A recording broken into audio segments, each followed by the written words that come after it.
On November 20th, 2012, the Grinnell Pioneers were facing off against Faith Baptist Bible College in a Division III matchup, and little did either team know this would be an historic moment, and a moment where Division III basketball got put on the map when Jack Taylor of Grinnell College set the record for the most points in an NCAA game by a single player with 138, putting himself and his school on the map, as many have never heard of either, making national news. And we're going to talk about him today on Daily Sports History.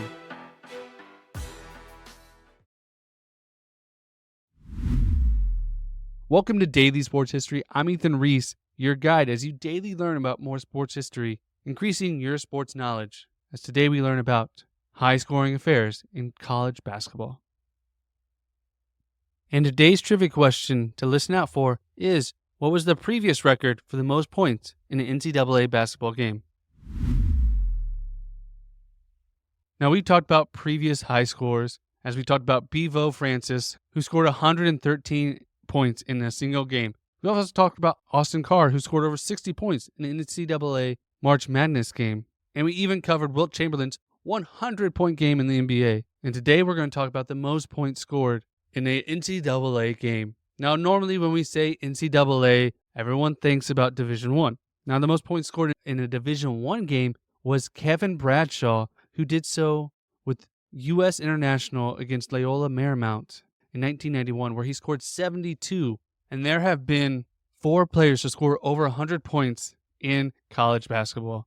We already talked about Bevo Francis. There's also Frank Salvi, who led Forum to a victory, who scored 100 points for Forum in 1954, and J.J. Culver of Wayland Baptist University scored 100 points in 2019. But today we're here to talk about another man who made this list twice, in Jack Taylor of Grinnell College. Now, if you think that NCAA Division III basketball is kind of a joke, you might be mistaken. Now, there are some great players at this level, and we've seen some great NBA players come from small schools, such as Dennis Rodman, Ben Wallace, and Scottie Pippen, all played for schools that were not Division I. And even Duncan Robinson, who plays for the Miami Heat today, came from a Division III school. And having worked with Division III basketball coaches, there are some great teams and great play being done. I've watched plenty of it, and I'm amazed. Most Division III basketball players can play any regular person out of the gym. So don't think that these players are just coming to play because they have no other options. These are great levels. So let's start with, who is Jack Taylor? Well, he grew up loving basketball, and he grew up in the Kobe Bryant era, so he tried to model his game after Kobe Bryant. And though he attended basketball camps at places like Duke and Stanford, and would go on to play high school basketball in Wisconsin and led her 4 straight years, he only grew to be about 5'10", which makes it incredibly hard in basketball-wise to get a whole lot of looks. His senior year in high school, he averaged over 20 points and almost 5 assists, hitting over 40% from three-point range, and was named his Conference Player of the Year and was named All-State. Although he got some interest from Division I school like Columbia and some Division II schools, he didn't get any athletic scholarship. So he decided to attend the Mercerburg Academy, which is a postgraduate school where they help players get in a more positive light athletically. Although he struggled, as within 9 games there, he tore his ACL and his meniscus, which means he missed the rest of the season,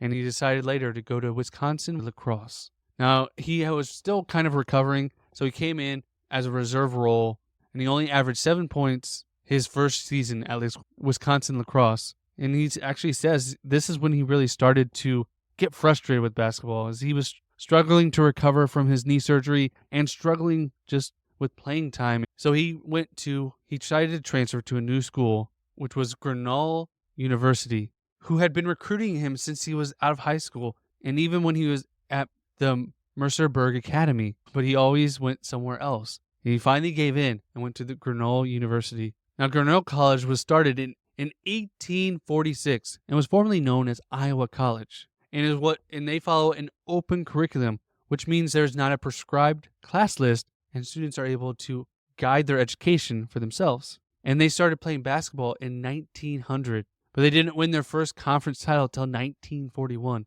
But what really made Jack want to go to Grinnell is they were running something called the Grinnell system, which was a new kind of offense that's sometimes referred as just the system. It's a fast-paced offense that the coach at Grinnell College had instituted, David Arsenault, and it's a variation of the run-and-gun offense, which was made popular by Loyola Marymount in the 1980s, and it focused on three-point shooting and full-court press and allowed frequent substitutions. So Jack loved that opportunity to score a lot and shoot as many three-pointers as he could. And Grinnell showed that this system really worked, as they had led the NCAA in all levels of scoring for 17 of the past 19 seasons. And in the 2003-2004 season, they ranked second in NCAA history, averaging 126.2 points a game. He actually led the team in scoring with averaging 23.5 points, averaging just 13.5 minutes a game in just the first two games he played there. But the Grinnell's coach wanted to get him some more playing time, and he decided to do that on November 20th, 2012. Now, this was a home game for Grinnell, and they came in with a 3-0 record, and Faith Baptist had not won a game that season. And Grinnell's coach decided to make Jack Taylor the focus of this game, as he was the only player on the team to play more than 15 minutes, as he played 36 minutes. And they started out fast, and they did not look back, as Jack scored 58 points in the first half, and giving them the lead, 85-46. But he wasn't done. He came back the second half and did even better, scoring 80 points, making 18 three-pointers in the second half, including 7 consecutively during a 2-minute stretch. During one stretch of the game, he scored 28 consecutive points all by himself, a Division III record. He also set the record for the most three-pointers, and this all led to him scoring a total of 138 points, hitting a total of 27 three-pointers the entire game. And he set NCAA records for the most three-pointer field goals in a game, the most three-point attempts in a game, the most field goals, the most field goal attempts, and his 80 points and a half was also a record. And before this, his highest score in high school was 48 points. He went above and beyond and broke Bebo Francis' record set in 1954 of 113 points, leading them to a victory 179-104. Now, Faith Baptist College tried to keep up and had David Larson, who scored 70 points in this game, all without a three-point shot, as they were trying to keep up the best they could. Now, this game got national news, as his hero Kobe Bryant, LeBron James, all posted on social media about this topic.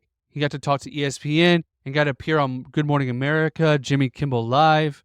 He received over 300 email requests for interviews from all over the world. And Pizza Hut actually did a promotion where you could buy a pizza for $1.38. In the following game, they faced off against William Penn, and ESPN and multiple other media outlets came to watch this game, where he only scored 21 points in a losing effort. And unfortunately, another injury took the rest of the season from him, as he broke his radius bone in your forearm, and he would have to wait till next season, where he's coming back to try to lead the nation in scoring. In the season opening game, he scored 71 points. And then the following game against Crossroads College, he passed the 100-point mark again, scoring 109 points. And he would go on to finish the season as the nation's leading scorer, averaging 28.8 points, making 5 three-point shots a game, and be named to the All-Midwest Conference second team. And in his following senior year, he would also lead the nation scoring